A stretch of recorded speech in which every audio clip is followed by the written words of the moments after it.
Assalamualaikum warahmatullahi wabarakatuh. Halo teman-teman, gimana nih kabarnya? Semoga sehat semua ya. Sehat nggak? Alhamdulillah pada sehat semua. Oke, sebelum memasuki pembelajaran, alangkah baiknya nih kita berdoa kepada Allah Subhanahu wa Ta'ala. Semoga belajar pada hari ini kita diberikan kemudahan oleh Allah Subhanahu wa Ta'ala, ilmu yang kita dapat menjadi bermanfaat dan juga berkah. Amin. Al-Fatihah. Amin amin ya rabbal alamin. Kita absen dulu ya teman-teman ya. Ahmad, Abdullah, Ali, Hussein, Zainal. Hadir semua ya? Wah, alhamdulillah hadir semua pada hari ini. Oke, minggu lalu kita membahas tentang kondisi Arab sebelum datangnya Islam, atau kondisi Arab sebelum Nabi Muhammad SAW diutus. Pada zaman itu, dimana kita tahu yang kita pelajari minggu lalu adalah jahil bangsa Arab pada masa itu. Hari ini kita akan belajar tentang riwayat hidup Nabi Muhammad Sallallahu Alaihi Wasallam. Ada yang tahu nggak di sini? Kapan Nabi Muhammad dilahirkan dan di mana Nabi Muhammad dilahirkan, tanggal berapa dan tahun apa? Ada yang tahu nggak? Ada yang tahu nggak? Oh, kayaknya nggak ada yang tahu ya. Oke, Nabi Muhammad lahir pada tanggal 12 Rabiul Awal tahun Gajah. Beliau lahir di kota Mekah. Atau Masehinya adalah 20 April 571 Masehi. Beliau dilahirkan. Ada yang tahu nggak di sini? Ayah Nabi Muhammad siapa? Sama ibunya, ada yang tahu nggak nama ayah dan ibunya? Nggak tahu lagi? Oke, saya kasih tahu lagi. Nama ayah Nabi Muhammad adalah Abdullah bin Abdul Muthalib. Sedangkan nama ibu beliau adalah Aminah binti Wahab.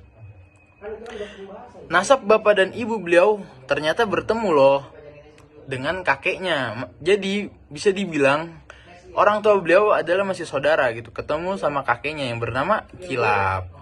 Jika diruntutin tuh nasab Nabi Muhammad, nasab beliau tuh sampai di Nabi Ismail bin Nabi Ibrahim. Kita tahu sendiri kan, Nabi Ibrahim adalah julukannya bapaknya para nabi, karena banyak nabi-nabi itu yang nasabnya tersambung ke Nabi Ibrahim.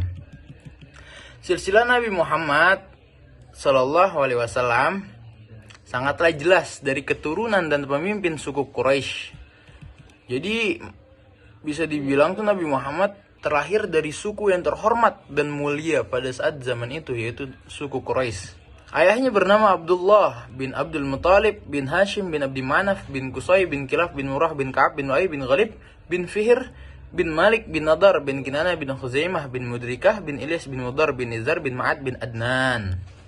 Sedangkan ibunya bernama Aminah binti Wahab bin Abdi Manaf bin Zuhra bin Kilab. Beliau berasal dari suku asli Quraisy, yang mana yang seperti saya katakan tadi, suku Quraisy adalah suku yang memiliki kemuliaan dan kedudukan yang paling tinggi di bangsa Arab pada masa itu. Oke, selanjutnya adalah Nabi Muhammad SAW lahir dalam keadaan yatim. Jadi ayahnya beliau sudah wafat atau meninggal saat Nabi Muhammad sedang berada di dalam kandungan. Ada yang tahu dalam saat usia berapa? Saat di kandungan berapa bulan Nabi Muhammad ditinggal oleh ayahnya? Ada yang tahu nggak? Nabi Muhammad ditinggal oleh ayahnya ketika Nabi Muhammad sedang berada di dalam kandungan pada usia 3 bulan. Jadi Nabi Muhammad dalam kandungan 3 bulan ayahnya sudah meninggalkannya. Nah, Nabi Muhammad dilahirkan di rumahnya Abi Thalib di Syiban Bani Hashim di Mekah. Selanjutnya setelah lahir Nabi Muhammad, beliau hidup bersama ibundanya tercinta yaitu Aminah. Ketika usia Nabi Muhammad SAW menginjak usia 6 tahun, beliau pun ditinggal oleh siapa? Oleh ibunya. Dan kemudian beliau diurus oleh kakeknya yaitu Abdul Muthalib. Dan